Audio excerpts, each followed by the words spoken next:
మన జీవితము మన ఆత్మశుద్ధి పడడానికి మానవుడు ఏదైనా కనుక్కున్నాడా? ఈరోజు మానవుడు చంద్రమండలానికి వెళ్ళనికి తహతహలాడుతా ఉన్నాడు.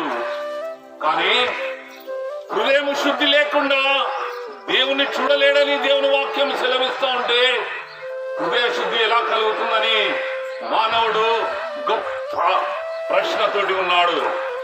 ప్రియమైన వారలారా, ప్రపంచమంతా ఈ దినాలలో క్రిస్మస్ అనే పండుగను ఆచరిస్తా ఉన్నారు. ఈ క్రిస్మస్ అనే పండుగ మానవులి మధ్యలోనికి ఎలా వచ్చాదో తెలుసా? ఎందుకు ప్రపంచము క్రిస్మస్ ను జరుపుకుంటున్నారో మీకు అర్థమైందా? ప్రియమైన వారలారా, 2024 సంవత్సరాల క్రితము సాక్షాత్